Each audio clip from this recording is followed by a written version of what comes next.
আত্মীয়, মায়ের দিক দিয়ে আত্মীয়, এরা হলো মুসলিম আত্মীয় প্রতিবেশী। আবার দ্বিতীয় নাম্বার প্রকার হলো মুসলিম অনাত্মীয়। এরা মুসলিম, তবে আপনার আত্মীয়তার সাথে সম্পর্ক নাই, আপনার রেহেমের সাথে সম্পর্ক নাই। এ প্রকার প্রতিবেশী হলো মুসলিম অনাত্মীয় প্রতিবেশী। আবার 3 নম্বরে যে প্রকারটা হলো সেটা হলো অমুসলিম প্রতিবেশী। তবে অমুসলিম প্রতিবেশীকে আপনি ধিক্কার দিবেন, হেয় করবেন, তার সেবা শুশ্রূষা করবেন না, আপনি তার হক আদায় করবেন না, সেটাও হবে না। বিশ্বনবী সাল্লাল্লাহু আলাইহি সাল্লাম বলেছেন, তোমার প্রতিবেশীর খেদমত করো, প্রতিবেশীর হক আদায় করো, যদিও সে অমুসলিম হয়। কি বলেন, ঠিক কিনা? অমুসলিম প্রতিবেশীর হক রয়েছে। আপনার বাড়ির মধ্যে যদি কোনো না কোনো জায়গায় যদি অমুসলিম প্রতিবেশীও থাকে, আপনি অমুসলিম প্রতিবেশীর হক আদায় করবেন। আমার প্রিয় উপস্থিতি, এই প্রতিবেশীর হকের ব্যাপারে আল্লাহ রাব্বুল আলামিন কোরআনুল কারীমে সূরা নিসায়ের মধ্যে আল্লাহ রাব্বুল আলামিন সূরা নিসায়ের 36 নম্বর আয়াতে প্রতিবেশীর কথা বলেন, ওয়া আবুদুল্লাহা ওয়া লা তুশরিকু বিহি শাইআন ওয়া বিল ওয়ালিদাইনি ইহসানা ওয়া বিযিল কুরবা ওয়াল ইয়াতামা ওয়াল মাসাকিন ওয়াল জারি যিল কুরবা ওয়াল জারি জুনুব। আল্লাহ রাব্বুল আলামিন ওয়াল জারিজিল কুরবা এবং ওয়াল জারিজিল জুনুব সম্পর্কে কথা বললেন এই আয়াতের মধ্যে। এই আয়াতের সর্বপ্রথম তার হকের কথা বললেন। এই দুনিয়াতে যদি আমরা হকগুলোর কথা বিবেচনা করি, তাহলে হক 2 প্রকার। কয় প্রকার? আরো জোরে কোন না, কয় প্রকার? একটু চেঞ্জ করে দাও। একটার নাম হলো হকুল ইবাদ, একটা হকুল ইবাদ বান্দার হক, আর একটার নাম হলো হকুল্লাহ, আল্লাহর হক। দুনিয়াতে যত হকের কথা বলেন, সমস্ত হকগুলো 2 প্রকারে বিভক্ত। 1 নম্বরে হকটার নাম হলো হকুল্লাহ, আল্লাহর হক। আল্লাহর হক মানে হলো আপনি একমাত্র ইবাদত করবেন আল্লাহর। জোরে বলেন, কার? আল্লাহ। একমাত্র আল্লাহ তাআলার ইবাদত করবেন, আর কারো ইবাদত করা যাবে না। কোনো দরগার ইবাদত করা যাবে না, কোনো দুর্গার ইবাদত করা যাবে না। আল্লাহ ছাড়া আর কারো কাছে কিছুই চাওয়া যাবে না, শুধু মালিকের কাছে চাইতে হবে, মালিকের কাছে চাইতে হবে। দুনিয়ার আর কারো কাছে চাওয়া যাবে না, অমুক মাজারে চাওয়া যাবে না। মাজারে গিয়া কিছু কিছু লোক আছে আল্লাহর কাছেও চায়, আবার মাজারে যিনি বড় পণ্ডিত তার কাছেও চায় সন্তান দেওয়ার জন্য। আছে না নাই? বিভিন্ন ধরনের সুতা লাগায়, তাগা লাগায়, আছে না নাই? এগুলা ভণ্ডদের দরবার। আবার কিছু হক সিলসিলার দরবার রয়েছে, যে দরবারের মধ্যে কোনো শিরিক বেদাত নাই, এমন দরবারে যেতে কোনো বাধা নাই। ভণ্ডদের দরবারে যাওয়া যাবে না, যেই দরবারের মধ্যে কোনো শিরিক বেদাত নাই, এমন দরবারে যাবেন। এবং দরবারে যাইলে আল্লাহ তাআলা আপনার আমার ইমানের নূর বাড়াইয়া দিবে। সুবহানাল্লাহ। আমার প্রিয় উপস্থিতি, আল্লাহ তাআলার হক হলো তার ইবাদত ব্যতীত আর কারো ইবাদত করা যাবে না, তার ইবাদতের সাথে কাউকে শরীক করা যাবে না। এরপরে বান্দার হকের মধ্যে 1 নম্বরে পিতামাতার হক, এরপরে ইয়েতিম মিসকিনের হক, এরপরে সাথী সঙ্গীদের হক, মুসাফিরের হক, এরপরে আজকের আলোচনার বিষয়, যে বিষয়ে কথা বলবো সেটা হলো প্রতিবেশীর হক। কার হক? জোরে কর না, কার হক? প্রতিবেশীর হক। এই প্রতিবেশী কেউ আছে নিকটবর্তী, কেউ আছে নিকটবর্তী প্রতিবেশী, আবার কেউ আছে দূরবর্তী প্রতিবেশী, কেউ আপনার কাছের প্রতিবেশী, কেউ আপনার দূরের প্রতিবেশী। এই প্রতিবেশীর মধ্যে আপনার সদাচরণ করার জন্য, ভালো আচরণ করার জন্য আল্লাহ এবং আল্লাহর রাসূল নির্দেশ দিয়েছেন। এই প্রতিবেশীর সাথে ভালো আচরণ করবেন। কেমন আচরণ করবেন? প্রতিবেশী আপনার কাছ থেকে কতগুলো হক পাও না, আজকে হকের ব্যাপারে আলোচনা করব। 1 নম্বর হক হলো প্রতিবেশীর সাথে উত্তম ব্যবহার করা। আপনার উত্তম ব্যবহার পাওয়ার 1 নম্বর লোক হলো আপনার প্রতিবেশী, আপনার কাছের যেই লোকটা, এরা আপনার উত্তম ব্যবহার পাওয়ার উপযুক্ত। কেননা এদের সাক্ষী গ্রহণযোগ্য হবে। এরা যদি সাক্ষ্য দেয় যে আপনি খারাপ ছিলেন, আল্লাহ পাক রব্বুল আলামিন আপনাকে খারাপ বলে কবুল করে নিবে। জোরে কন্না নাউজুবিল্লাহ। আল্লাহ রাসূল সাল্লাল্লাহু আলাইহি সাল্লাম হাদিস শরীফে ইরশাদ করেন, সুনান ইবনে মাজাহ 3672 নম্বর হাদিস, মান কানা ইউমিনু বিল্লাহি ওয়াল ইয়াউমিল আখিরি ফালইউকরিম দাইফাহু ওয়া মান কানা ইউমিনু বিল্লাহি ওয়াল ইয়াউমিল আখিরি ফালইউকরিম জারিহি ওয়া মান কানা ইউমিনু বিল্লাহি ওয়াল ইয়াউমিল আখিরি ফালইয়াকুল খায়র আও লিয়াসকুত আও কামা ক্বালা আলাইহিস সালাতু ওয়াস সালাম। আল্লাহ রাসূল সাল্লাল্লাহু আলাইহি সাল্লাম বলেন, যেই ব্যক্তি আল্লাহ এবং পরকালের প্রতি বিশ্বাস রাখে, আল্লাহ এবং পরকালের প্রতি বিশ্বাস রাখে, সে যেন মেহমানকে সম্মান করে। কাকে সম্মান করে? মেহমান যখন আপনার বাড়িতে আসবে, আপনি মুখ কালো করবেন না, মুখটা বেজার হইবেন না। কিছু লোক আছে, মুসলমানদের মধ্যে কিছু মুসলমান আছে, মেহমান বাড়িতে আসলে মুখটা খারাপ হয়ে যায়, এরকম লোক আছে না নাই? মেহমান বাড়িতে আসলে মেহমানের সাথে রহমত আছে না নাই? আল্লাহ তাআলা তাদের রিজিক আপনার রুজি কামাইয়ের মধ্যে, আপনার ইনকামের মধ্যে দিয়ে দেয়। সুবহানাল্লাহ। এই জন্য মেহমান বাড়িতে আসলে মুখটা বেজার করবেন না। তবে মেহমান যারাও মেহমান হবে তাদের জন্য উত্তম হবে সর্বোচ্চ 3 দিন। কয় দিন? 3 দিন। 3 দিনের পর আর মেহমান থাকে না, মেজবান হয়ে যায়। এই জন্য কারো বাড়িতে গেলে সর্বোচ্চ 3 দিন। কয় দিন? তাহলে আল্লাহ এবং পরকালের প্রতি যে ঈমান রাখে সে যেন মেহমানকে সম্মান করেন, তার যতটুকু সামর্থ্য আছে সামর্থ্য অনুযায়ী তাকে আদর আপ্যায়ন করে খেতে দেয় এবং বাসস্থানের ব্যবস্থা করে দেন। দ্বিতীয় নম্বর হলো মান কানা ইউমিন বিল্লাহি ওয়াল ইয়াউমিল আখির ফালইউকরিম জারিহি। যেই ব্যক্তি আল্লাহ এবং পরকালের প্রতি ঈমান রাখে সে যেন প্রতিবেশীকে সম্মান করে। কাকে সম্মান করে? আরো জোরে কোন না, কাকে সম্মান করে? প্রতিবেশীকে সম্মান করে। প্রতিবেশীকে সম্মান করতে হবে। আপনার হাত দ্বারা, আপনার মুখ দ্বারা তাকে কষ্ট দেওয়া যাবে না। প্রতিবেশীর দ্বিতীয় নাম্বার হক হলো প্রতিবেশীকে কষ্ট দেওয়া যাবে। কথা কন, প্রতিবেশীকে কষ্ট দেওয়া যাবে? আপনার হাত দ্বারা, আপনার মুখ দ্বারা তাকে কষ্ট দিবেন না। আল মুসলিমু মান সালিম আল মুসলিমুনা বিল লিসানিহি ওয়া ইয়াদিহি ওয়াল মুহাজিরু মান হাজারা মা নাহাল্লাহু আনহু। খাঁটি মুসলমান ওই ব্যক্তি যার হাত এবং মুখ থেকে আরেকজন মুসলমান নিরাপদ থাকে। আপনারা হাত দ্বারা কাউকে কষ্ট দিবেন না, কাউকে অন্যায়ভাবে আঘাত করবেন না। এই মুখ দ্বারা আপনার প্রতিবেশীর বদনাম করবেন না, আপনার প্রতিবেশীর সাথে খারাপ ভাষায় কথা বলবেন না, এমন কথা বলবেন না যে কথায় আপনার প্রতিবেশী কষ্ট পায়। কারণ আপনার মুখের প্রত্যেকটা কথা আল্লাহর কাছে হিসাব আছে না নাই? আরো জোরে কন্যা আছে না নাই? আল্লাহ রাব্বুল আলামিন সূরা কফের 18 নম্বর আয়াতে বলেন, মা ইয়ালফিযু মিন কাউলিন ইল্লা লাদাইহি রাকীবুন আতীদ।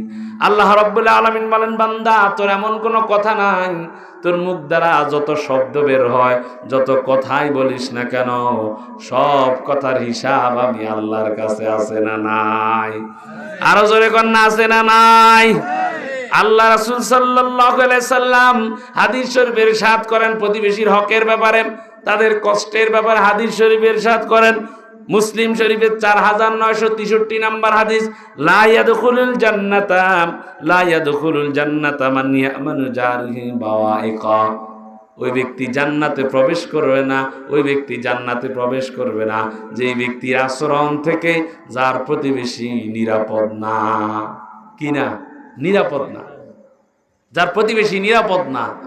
এখন আমি আর আপনি, আমি কথা বলি, আপনি শুনতেছেন, আবার 3rd যারা অন্য জায়গায় আছে, আমরা সবাই 1st, 2nd, 3rd, আমরা সবাই গায়েব, হাজির, মুতাকাল্লিম, আমরা সবাই কি করব? নিজেকে একটা প্রশ্ন করব, আমি এমন প্রতিবেশী হব আমার দ্বারা যাতে আমার প্রতিবেশী কষ্ট না পায়। এইভাবে যদি আমরা প্রত্যেকেই যদি সংশোধন হয়ে যাই যে আমি মন্দ প্রতিবেশী হব না, খারাপ প্রতিবেশী হব না, আমি খারাপ প্রতিবেশী হব না, আমি আমার দ্বারা কষ্ট পাবে আমি এমন প্রতিবেশী হব না। যদি আমি আর আপনি যদি এইরকম চিন্তা করি, এইরকম একটা নিয়ত করে ফেলি যে আমি খারাপ আচরণ করব না, খারাপ কথা বলবো না, আমার প্রতিবেশীকে গালিগালাজ করব না, তাহলে তো এইভাবে পুরা সমাজটা, পুরা প্রতিবেশী একজন আরেকজনের সাথে কথা বলতে গেলে সাবধানে কথা বলবে যে আমার কথায় আরেকজন কষ্ট পাবে। ঠিক না ভাই? ঠিক। এই জন্য মন্দ প্রতিবেশী থেকে আল্লাহর কাছে পানাহ চাইবেন। আদাবুল মুফরাদের 115 নম্বর হাদিস, আল্লাহ রাসূল সাল্লাল্লাহু আলাইহি সাল্লাম বলেন, তোমরা মন্দ প্রতিবেশী, খারাপ প্রতিবেশী থেকে আল্লাহর কাছে আশ্রয় চাও। আল্লাহুম্মা ইন্নী আউযু বিকা মিন জারিসু, আয় আল্লাহ আপনি আমাকে খারাপ প্রতিবেশী থেকে হেফাজত করেন, আপনি আমাকে খারাপ প্রতিবেশী থেকে আশ্রয় দান করেন। আল্লাহু আকবার। এই জন্য খারাপ প্রতিবেশী থেকে আল্লাহর কাছে আশ্রয় চাইবেন। বিশ্বনবী সাল্লাল্লাহু আলাইহি সাল্লামের কাছে একজন সাহাবী বিচার দায়ের করল। সহিহ ইবনে হিব্বানের 520 নম্বর হাদিস এই ঘটনাটা আসছে। আল্লাহ রাসূল সাল্লাল্লাহু আলাইহি সাল্লামের কাছে বিচার দায়ের করল, ইয়া রাসূলুল্লাহ, ইয়া হাবিবাল্লাহ, আমার প্রতিবেশীর অত্যাচারে আমি ঠিকমতো বসবাস করতে পারি না, আমি তার অত্যাচারে বাড়িতে ঠিকমতো থাকতেই পারি না। আল্লাহ রাসূলের কাছে প্রথম দিন বিচার দিল, দ্বিতীয় দিন আবার বিচার দিল, তৃতীয় দিন আবার বিচার দিল। আল্লাহ রাসূল সাল্লাল্লাহু আলাইহি সাল্লাম 3 দিন বললেন সবর করো। এবার আবার যখন বিচার দিল, আল্লাহ রাসূল সাল্লাল্লাহু আলাইহি সাল্লাম বলেন, তুমি তোমার ঘরের আসবাবপত্র বাহিরে রাখো, ঘর থেকে বাহিরে নামায়া দাও। কোথায় নামায় দাও? ঘর থেকে বাহিরে নামায়া দাও। আল্লাহ রাসূল বললেন, তুমি এই কাজটা করো। ওই লোকটার ঘরের পাশ দিয়ে যখন অন্য লোকেরা যাচ্ছিল, বাড়ির সামনে দিয়া যখন অন্য লোকেরা যাচ্ছিল, বিশ্বনবী সাল্লাল্লাহু আলাইহি সাল্লাম যে পরামর্শ দিলেন ঘর থেকে জিনিসপত্রগুলা নামায়া রাখো, তারা বলতে লাগলো, পাশের লোকটাকে বলতে লাগলো, তুমি কেমন প্রতিবেশী, তোমার অত্যাচারে লোকটা ঘরে থাকতে পারে না। যখন এইভাবে ধিক্কার দিতে লাগলো, আর ওই লোকটা লজ্জা পেয়ে গেল। আল্লাহ রাসূলের কাছে আবার কিছুদিন পর আল্লাহ রাসূলের ওই সাহাবী গিয়া বলল, ইয়া রাসূলুল্লাহ, ইয়া হাবিবাল্লাহ, ওই লোকটা তো লজ্জা পেয়েছে। আল্লাহ রাসূল বলেন, আল্লাহ তাআলা তোমাকে খারাপ প্রতিবেশী থেকে হেফাজত করেছে। সুবহানাল্লাহ।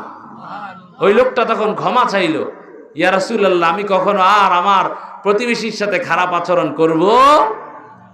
প্রিয় উপস্থিতি, এই জন্য প্রতিবেশীর সাথে খারাপ আচরণ করবেন না। আল্লাহর কাছে মন্দ প্রতিবেশী, খারাপ প্রতিবেশী থেকে আশ্রয় চাইবেন।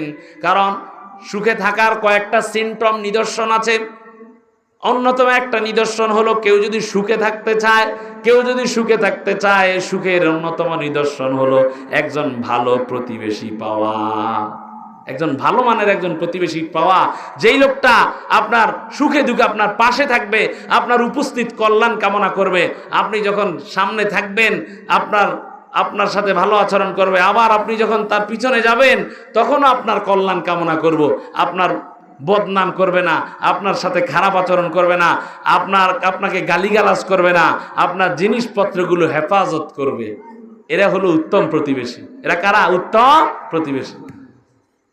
প্রতিবেশীর খেদমত করলে যেমনই সওয়াব রয়েছে, আবার যারা প্রতিবেশীর সাথে খারাপ আচরণ করে, প্রতিবেশীর সাথে অন্যায় আচরণ করে, প্রতিবেশীর ক্ষতি করে, তাদের ক্ষতিটাও অন্যান্য লোকদের সাথে ক্ষতি করলে, গুনার কাজ করলে 1 গুণ, আর এই প্রতিবেশীর সাথে খারাপ আচরণ গুনার কাজ করলে প্রতিবেশী হওয়ার কারণে 10 গুণ গুনাহ তার উপর চাপিয়ে দিবে কে? আরো জোরে কর না কে?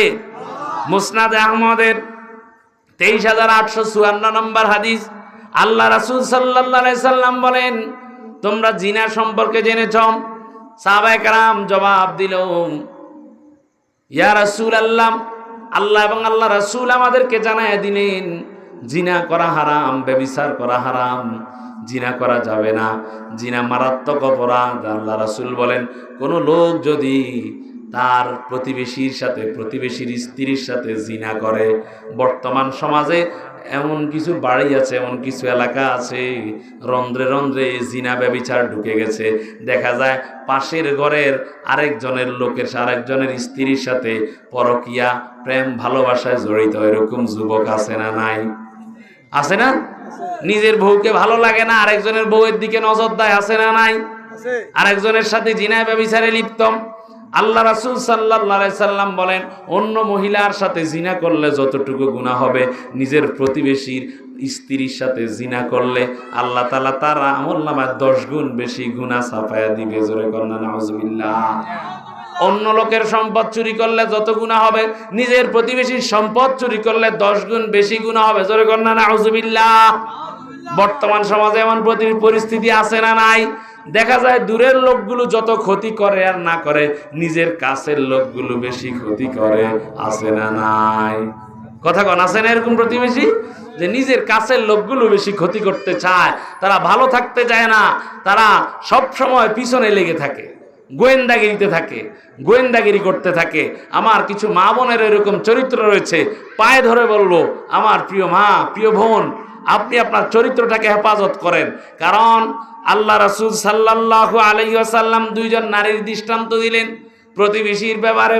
আল্লাহ রাসূল সাল্লাল্লাহু আলাইহি সাল্লামের কাছে বলা হলো, ইয়া রাসূলুল্লাহ, এমন মহিলা রয়েছে যে মহিলা নামাজ পড়ে, বেশি বেশি নামাজ পড়ে, মানে 5 ওয়াক্ত নামাজ পড়ে, আবার নফল নামাজও পড়ে। এরকম মহিলা আছে না নাই? নফল নামাজ পড়ে, বেশি বেশি দান সদকা করে, টাকা পয়সা দান সদকা করে, নফল নামাজ পড়ে। তবে এই মহিলার মুখটা ভালো না, মুখে খারাপ কথা বলে, আরেকজনকে কষ্ট দেয়, তার প্রতিবেশী অন্য মহিলাকে কষ্ট দেয়। আল্লাহ রাসূল সাল্লাল্লাহু আলাইহি সাল্লাম বলেন, এই মহিলা জাহান্নামী। যদিও নামাজ বেশি পড়ে, কিন্তু তার মুখ দ্বারা আরেকজনকে কষ্ট দেওয়ার কারণে, মুখ দ্বারা আরেক প্রতিবেশী আরেকজন মহিলাকে কষ্ট দেওয়ার কারণে, আরেকজন বোনকে কষ্ট দেওয়ার কারণে যদিও ইবাদত বেশি করে, এই মহিলা জাহান্নামী। আল্লাহ রাসূল সাল্লাল্লাহু আলাইহি সাল্লামকে বলা হলো, ইয়া রাসূলুল্লাহ, আরেকজন মহিলা রয়েছে, যেই মহিলা 5 ওয়াক্ত নামাজ পড়ে, তবে নফল নামাজ বেশি একটা পড়ে না, নফল রোজা বেশি রাখে না, দান সাদাকাও বেশি করতে পারে না, তবে তার ওই গুণটা ভালো আছে, তার মুখটা হেফাজত করে, আরেকজন মহিলাকে মুখের দ্বারা কষ্ট দেয় না। আল্লাহ রাসূল বলেন, এই মহিলা জান্নাতি। সুবহানাল্লাহ। তাহলে আপনার এই মুখ দ্বারা যদি আপনি আরেকজনকে যদি খারাপ কথা না বলেন, মন্দ আচরণ যদি না করেন, খারাপ কথা যদি না বলেন, আপনার এই মুখটাকে হেফাজত যদি রাখেন, কাল কিয়ামতের ময়দানে আল্লাহ রাব্বুল আলামিন আপনার প্রতিবেশীর সাক্ষ্য গ্রহণ কইরা আল্লাহ রাব্বুল আলামিন আপনাকে জান্নাত দিয়ে দিবে। সুবহানাল্লাহ। এরপরে প্রতিবেশীর আর অনেকগুলো অধিকার রয়েছে, যেমন প্রতিবেশীর যে প্রয়োজন রয়েছে, প্রয়োজনের ব্যাপারে আমাদেরকে অগ্রাধিকার দিতে হবে।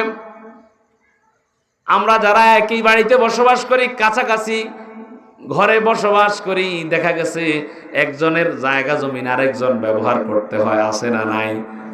কিন্তু এই সমাজের মধ্যে এমন রয়েছে, মানুষ কি করে, আমার জায়গা দিয়া তুই চলতে পারবি না, আমার জায়গার উপরে কাঁটা তারের বেড়া দিয়া দিলাম। এরকম মুসলমান আছে না নাই?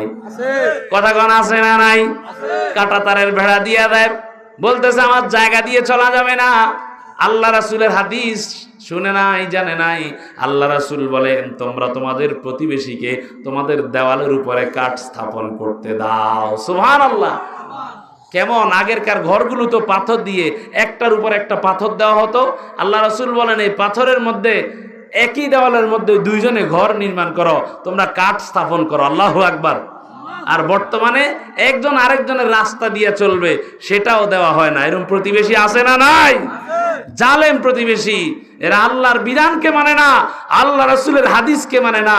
আল্লাহ রাসূল সাল্লাল্লাহু আলাইহি সাল্লাম বলেছেন, তোমরা প্রতিবেশীর সাথে নরম আচরণ করো, ভালো আচরণ করো। কেননা আল্লাহ রাসূল সাল্লাল্লাহু আলাইহি সাল্লাম হাদিস শরীফে ইরশাদ করেন, মান কানা ফি হাজাতি আখিহি কানাল্লাহু ফি হাজাতিহি। দুনিয়ার জমিনের মধ্যে, বুখারী শরীফের 2432 নম্বর হাদিস, আল্লাহ রাসূল বলেন, দুনিয়াতে যেই ব্যক্তি কোনো মুসলমান ভাইয়ের প্রয়োজন পূরণ করে দিবে, কি পূরণ করবে? প্রয়োজন। আপনার এই জায়গাটা প্রয়োজন, আপনার অন্য কোনো জায়গা নাই, আপনি বলতেছেন ভাই আমাকে একটু হাঁটতে দাও, আমাকে একটু ব্যবহার করতে দাও, তোমার তো অনেক জায়গা, কিন্তু আপনার টাকা পয়সার অহংকার, আপনি এলাকার সবচেয়ে বড় কোটিপতি, আপনার কানি কানি সম্পত্তি, আপনি চিন্তা করেন না তোকে একটু জায়গাও ছাড় দেওয়া যাবে না। এরকম লোক, তেড়া মার্কা লোক আছে না নাই? কথা কোন আছে না? একটু জায়গাও ছাড় দেয় না, কঠোরভাবে চলে। আল্লাহ রাসূল সাল্লাল্লাহু আলাইহি সাল্লাম বলেন, তোমরা যারা আরেকজন মুসলমান ভাইয়ের প্রয়োজন পূরণ কইরা দিবা, তোমার মুসলমান ভাইয়ের মেয়ে বিয়ে দিতে তার কাছে টাকা পয়সা নাই, তুমি টাকা পয়সার ব্যবস্থা করে দাও। তোমার লক্ষ লক্ষ টাকা রয়েছে, কোটি কোটি টাকা রয়েছে, তুমি তাকে তার মেয়েটা বিয়ে দেওয়ার জন্য টাকা পয়সার ব্যবস্থা করে দাও। তুমি দুনিয়ার জমিনে কোনো মুসলমান ভাইয়ের যদি বিপদ দূর করে দাও, কিয়ামতের ময়দানে মানুষের সবচেয়ে বড় বিপদ, ঠিক কিনা?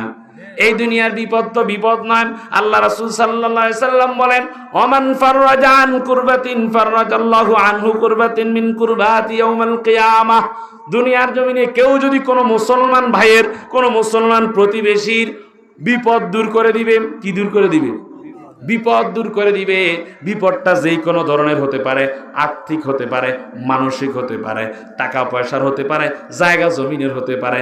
যদি কোনো মুসলমান ভাইয়ের বিপদটা দূর করে দেয়, আল্লাহ তাআলা কিয়ামতের ময়দানে তার অসংখ্য বিপদ থেকে বিপদ দূর করে দিবে। সুবহানাল্লাহ। এই জন্য প্রতিবেশীর কাছে গিয়ে দাঁড়াবেন। এরপরে আরেকটি অধিকার হলো, প্রতিবেশীকে নিত্য প্রয়োজনীয় যে জিনিসগুলো রয়েছে, আপনার কাছাকাছি ঘরের আপনারা থাকেন, নিত্য প্রয়োজনীয় জিনিসগুলো তাদেরকে দান করবেন। যখন যা কিছুর অভাব পড়বে তাকে দিবেন, কোনো কিছু হাওলাত চাইলে তাকে দিবেন। কোরআনে কারিমে 30 নম্বর পারায় আল্লাহ তাআলা নিত্য প্রয়োজনীয় জিনিস সম্বন্ধে একটা সূরা নাজিল করে দিলেন, সূরাতুল মাউন। আছে না নাই? আল্লাহ তাআলা বলেন, ফাওয়াইলুল লিল মুসাল্লিন আল্লাযীনা হুম আন সালাতিহিম সাহুন আল্লাযীনা হুম ইউরাউনা ওয়া ইয়ামনাউনাল মাউন। ওই সমস্ত মুসল্লিদের জন্য দুর্ভোগ, ওই সমস্ত মুসল্লিদের জন্য দুর্ভোগ যারা তাদের নিজেদের নামাজে উদাসীন, যারা লোক দেখানো নামাজ পড়ে, আর যারা প্রতিবেশীকে নিত্য প্রয়োজনীয় জিনিস দিতে বাধা দেয়। তারা তাদের নিত্য প্রয়োজনীয় জিনিস যখন চায়, দাও, খুন্তি, কুড়াল, হাত, আপনাদের আছে না নাই? লবণ, চিনি, যখন কোনো সময় দেখা যায় একটু জিনিসের প্রয়োজন হলো সাংসারিক, এই ঘর থেকে একটু ব্যবস্থা করে দিলে একটু বাজারে যাওয়া লাগলো না, ঠিক না? কিন্তু এমন কিছু লোক আছে, তারা বিপদে ফেলানোর জন্য বলে আমাদের ঘরে এটা নাই। আছে না নাই? বিপদে বললে, ভাই আমার 500 টাকার প্রয়োজন, টাকা ঘরে ভর্তি, কিন্তু বলতেছে না টাকা নাই। যদি কয় সুদে লাগায়, সুদ দিয়া 1000-এ 10 টাকা দিয়া, তাহলে কয় তলে ব্যবস্থা করা যায়। এরকম কিছু লোক আছে না নাই? কথা কোন আছে না নাই? আপনাদের এলাকায় সুদখোর আসেনি? কথা কোন আপনাদের এলাকাও আছে? ওরা কয় কি সুদ আছে? পেয়ারা হাজিরিন, সুদের সাথে সম্পর্ক করা যাবে না। আল্লাহ রাসূল সাল্লাল্লাহু আলাইহি সাল্লাম যখন মেরাজে গেলেন, এই যে গত মাসেই তো সবে মেরাজের মাস ছিল, রজব মাসের 26তম দিবাগত রাত আল্লাহ রাসূলকে দেখানো হলো কিছু কিছু লোকের শাস্তি। আল্লাহ রাসূল দেখলেন, বুতুনুহুম কাল জিবাল, কারো কারো পেটগুলো ঘরের মতো বড়, পাহাড়ের মতো বড়, কাল বুয়ুত কাল জিবাল, কারো পেটগুলো ঘরের মতো, পাহাড়ের মতো বড়। এমন বড় পেট লইয়া কি চলা যায়? কথা কোন চলা যায়? আল্লাহ রাসূল বলেন, ইয়া আখি জিবরাইল মান হাউলাই, ও জিবরাইল, এই লোকগুলার এই অবস্থা কেন? এরা কারা? জিবরাইল আলাইহিস সালাম বলেন, ইয়া রাসূলুল্লাহ, এরা আপনার ওই সমস্ত উম্মত, উদাহরণবশত বলি, এরা আপনার সুবিদপুরবাসী, এরা আপনার সুবিদপুরের ওই সমস্ত উম্মত, সামনের কাতারে নামাজ পড়া ওই সমস্ত মুসল্লি, 5 ওয়াক্ত নামাজ পড়া ওই সমস্ত মুসল্লি, যারা নামাজও পড়ছে, সুদেও টাকা লাগাইছে, এরকম মুসল্লি আছে না নাই? কথা কোন আছে না? আপনাদের এলাকায় না আছে, অন্যদিকে আছে, আপনাদের বাড়িতে না আছে, অন্য বাড়িতে থাকতেই পারে। আছে না নাই? তাদের পেটগুলো পাহাড়ের মতো, ঘরের মতো বড় বড়, এবং বাহির থেকে দেখা যায় সাপ কামড়াচ্ছে, আয়নার মতো পরিষ্কার, সোজা হয়ে দাঁড়ায় আবার পড়ে যায়, সোজা হয়ে দাঁড়ায় আবার পড়ে যায়, এরকম কেবল শাস্তি। আবার কিছু কিছু লোক উন্মাদ, পাগল, এদের শাস্তি এই কারণেই যারা দুনিয়াতে সুদ দিছে এবং সুদ খাইছে।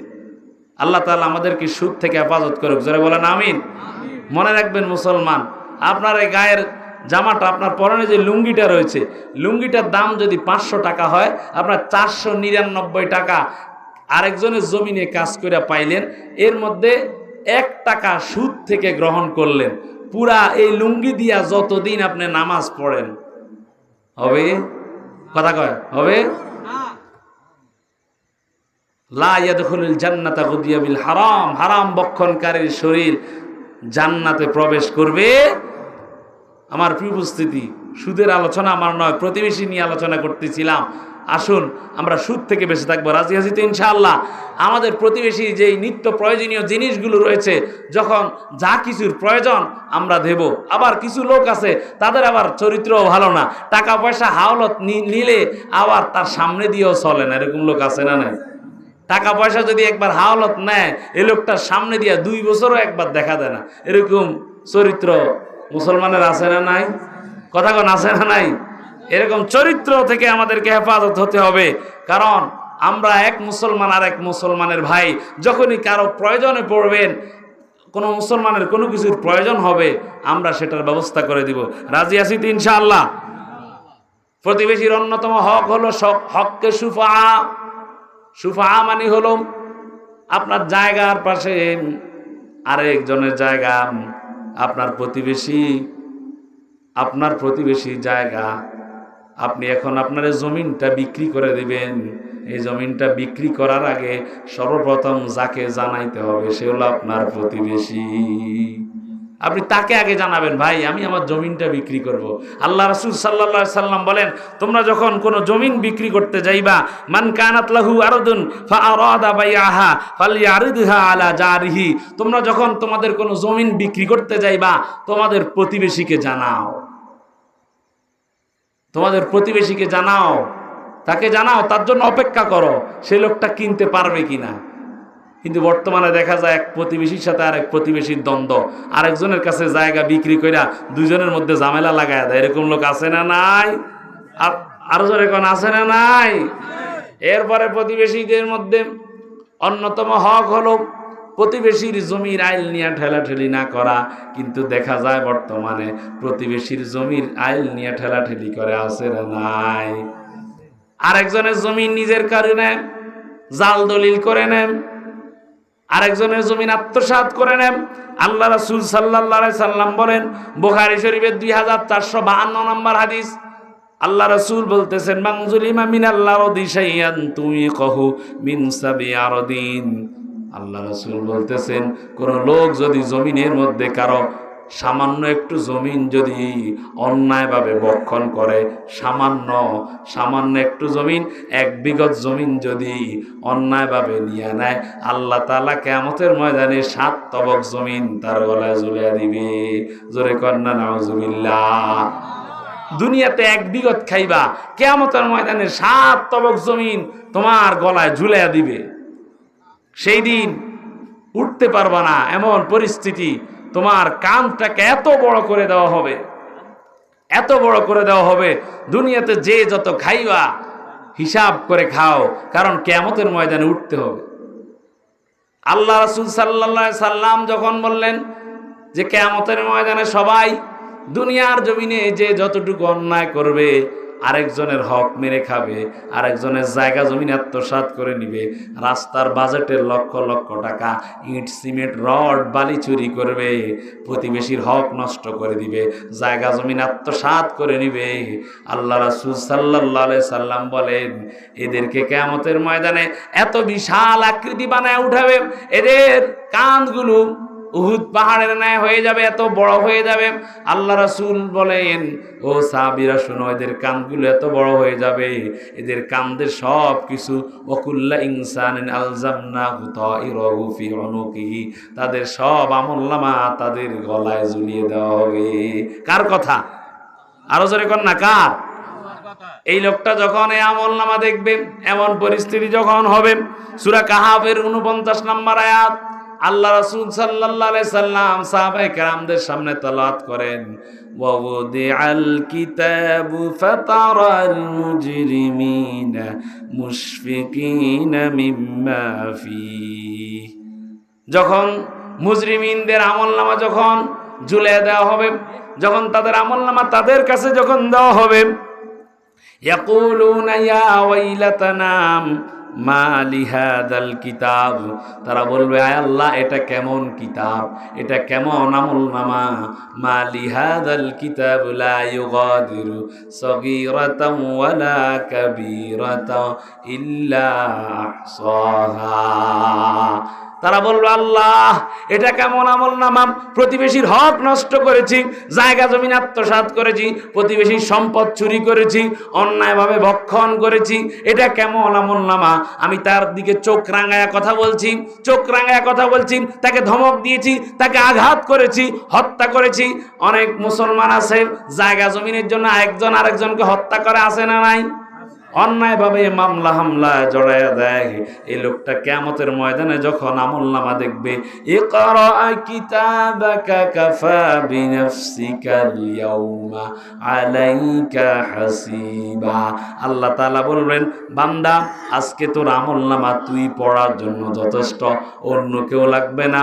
দুনিয়াতে যত কাজ করেছিস, অন্যায় করেছিস, আজকে নিজের আমলনামা তুই নিজে পড়। কার কথা? আরো জোরে কর না, কার? আল্লাহর কথা। বান্দা তোর আমলনামা তুই পড়। বান্দা যখন পড়ে দেখবে তার জীবনে যত কাজ করেছে, লা ইউগাদিরু সগীরাতান, ছোট্ট ছোট্ট অন্যায়গুলো করেছে, ছোট্ট ছোট্ট ভালো কাজ করেছে, অন্যায় করেছে, তাও উপস্থিত আছে। আবার ছোট্ট ছোট্ট ভালো কাজ করেছে, নামাজ পড়েছে, রোজা রেখেছে, হজ করেছে, যাকাত দিয়েছে, যত কাজ করেছে সবগুলো সামনে উপস্থিত। ওই বান্দা বলতে থাক, বাইরে এটা কেমন আমলনামা, এখানে দেখি কোনো কিছুই বাদ যায় নাই। ওয়াজাদু মা আমিলু হাদিরান, এখানে সব কিছু উপস্থিত। ওয়ালা ইয়াজলিমু রাব্বুকা আহাদা, আল্লাহ তাআলা আজকে কারো প্রতি একটু জুলুম করবে না। কিয়ামতের ময়দানে কারো প্রতি একটু জুলুম করা হবে না। যে যত কিছুই করবেন, যা কিছু করবেন, সব কিছু ভোগ করতে হবে। সেই দিন পিছনে গেছে না সামনে আছে? কথা কন, সামনে আছে না নাই?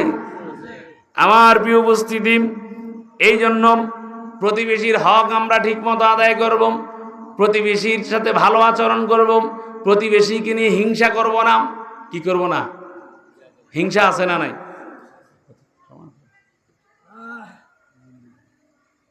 প্রতিবেশীর সাথে হিংসা করব না, হিংসায় লিপ্ত হব না, হিংসা করব না।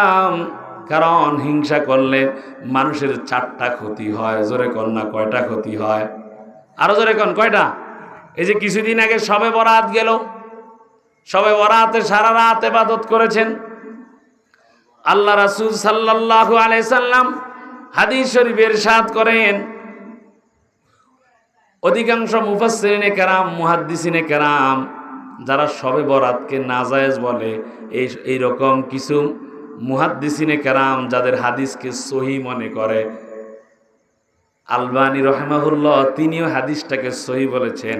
ইন্নাল্লাহা লা ইয়াত্তালি আলা লাইলাতিন নিসফি মিন শাবান ফায়াগফির লিজামিল মাখলুকাত ইল্লা লিমুশরিকিন আও মুশাহিদিন।